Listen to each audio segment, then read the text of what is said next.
In this video, we'll briefly discuss the why and how of DataViz, why it's effective, and how, with a few principles of visual design, you can make yours more effective. Visualization enables viewers to quickly glean insights from data. Data is everywhere. Structured data is much more rare, and it takes a lot of work to capture and structure data and tease out the objects and attributes and relationships. The table on the left is from census.gov. It shows the percentage of the male population at every age in the year 2017. In a sense, a table like this one is already a graphical representation of data relationships. It's organized visually so that we can find what we need to answer questions. But it would still take a while to scroll through different years and different ages to find the figure you're looking for. And it would take some time to compare values and determine trends. On the right, in the graphic, we can quickly see how the population is distributed by sex and age, and on the original site, the graphic is animated, so we can watch that distribution shift over time in a matter of seconds. Math, statistics, and information science give us the tools to organize and analyze data, but visualization enables us to see data in context and communicate its key aspects more intuitively, persuasively, and memorably. Data visualization is essentially the practice of attaching visual attributes to data points to represent data relationships. And we represent the points with visual marks on the page or on the screen. We vary these marks in different ways to represent the relationships between data. These are cartographer Jacques Bertin's 7 original visual variables. Bertin was a French cartographer who, with his publication of Semiology of Graphics in 1967, was among the first people to provide a theoretical foundation to data visualization. If you study data visualization or map making further, you may see other visual variables referenced, but a lot of visualizations boil down to these 7. Position, or changes in location, as on an X or Y axis. Size, like the length of bars on a bar graph or the size of wedges in a pie chart. Color hue and color value, as you're likely to see on maps. Orientation, or slope, and then I think less frequently, shape and texture. Shape and texture may be used when color isn't an option, or when you're trying to represent several different variables at once. Let's do a quick exercise. How many 3s do you see? I'll give you about 5 seconds to look.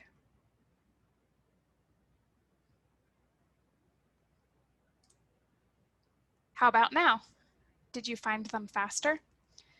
I've manipulated a few visual characteristics, the line weight of the 3s and the color of all the other numbers, and we can instantly see that there are 4. We analyze this image pre-attentively, or without the need for attention, in milliseconds. When we're designing information visualizations, we leverage the principles of human perception to instantly infuse meaning into data. Here's an example of a visualization that makes meaningful use of proximity and similarity and uses hue and position to show the relationships within the data. We have colored dots of the same size and shape, each representing a member of parliament. They're grouped by color, which represents political party, and by proximity, which represents voting behavior. They're also positioned on the page based on how they voted. Closer to the top right corner indicates voting closer to the Tory establishment. Closer to the bottom right indicates voting closer to the Tory rebels. I don't know much about British politics, but I can quickly see that there are about 10 clusters of blue dots and 2 main clusters of red dots. The whole graphic is kind of fan-shaped, with the dots more distributed top to bottom on the Tory side and more concentrated in the middle on the Labour side. And that's confirmed by the title and the subtitle. Myriad Divisions Among the Tories and Fractious Party. The designers selectively labeled only a handful of the dots with MP's names, highlighting some specific pieces of information, but not overwhelming us with all of it. When it comes to applying these principles to your own visualizations, here are some quick practical tips. Choose an appropriate chart for your goal. As you develop your goals for your visualization, you need to think about what aspects of the dataset you want to highlight. Then you'll need to choose what type of visualization best emphasizes those aspects. There are plenty of people who have put a lot of thought and research into choosing charts, and here's one guide that I liked in particular by Stephanie Evergreen. The Chart Chooser 3.0 is a really useful guide to different types of visualizations organized by goal. Follow familiar patterns and structure. There are certain things that we expect when we're looking at a document.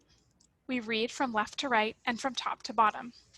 We're used to north being at the top of the page and south being at the bottom of the page. We tend to expect the biggest things to be the most important and for ideas to be expressed from most general to most specific.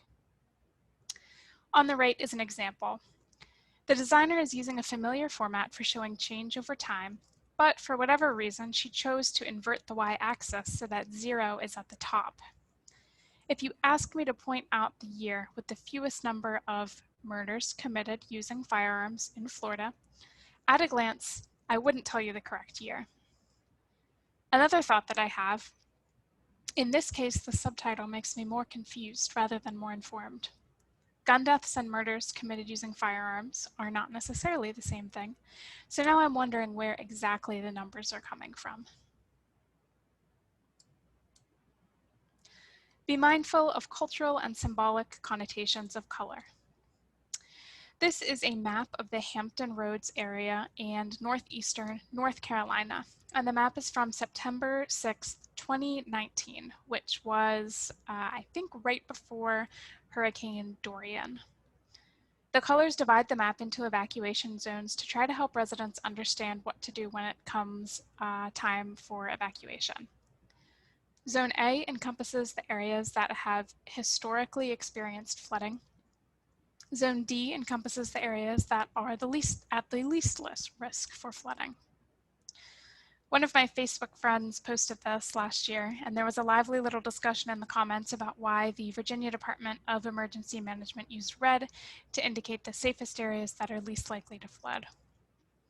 Some of the feelings or connotations that I have surrounding the color red are urgency and danger, like in stop signs or weather radars or fire alarms.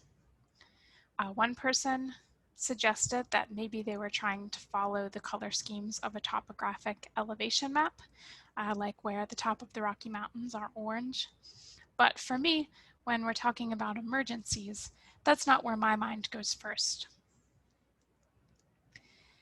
This is kind of an aside, and maybe it's more of an audience issue because I am not really familiar with this geographic area, but I also thought it was odd to use blue as the region color of the lands that is closest to the water. And I understand the connection between blue and flooding, but as someone who doesn't know this area very well, it's hard to tell what is land and what is water. The next is get it right in black and white. There should be enough contrast and value that your chart can be understood even without different hues. So here's a map of Point Reyes National Seashore, and in the grayscale we can still distinguish all of the important features. This is a general guideline, but also a matter of inclusivity and accessibility for people who perceive color differently. This is a big topic that I've tried to condense into one small bullet point, but there are resources online that help you choose accessible color palettes. Simplify. The data-ink ratio is a concept introduced by Edward Tufte, and it basically asks, is all of the ink on the page representing meaningful data? The applied version of this concept is, design like everything will be printed and you'll be paying for the ink. Does every mark on the screen or page convey important information? If not, eliminate it. On the slide, I did a little chart makeover. The hypothetical situation is that I wanted to show or emphasize some increase of something for the School of Medicine.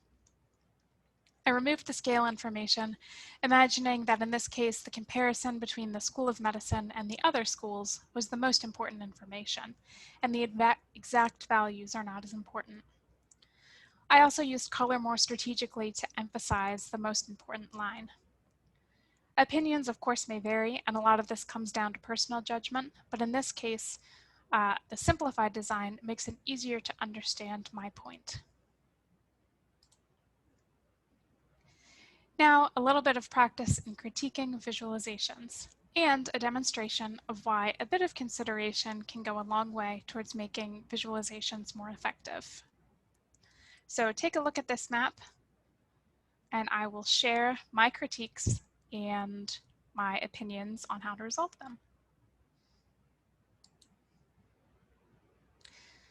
The colors on this map are misleading. I think that the shift between the hues looked really abrupt when using this kind of rainbow color scheme. In this example, 0% and 100% would look more similar than 0% and 50%, since we're going from saturated red at 0 to a saturated pink at 100. And this example defies conventional color associations. Our 0% or our lowest concentration is shown in a very saturated red color. My suggestion, choose one hue with 5 to 7 different values. The least saturated value should show closer to 0% and the most saturated value closer to 100%. Here's another one. In this case, the colors don't add any new information to the visualization.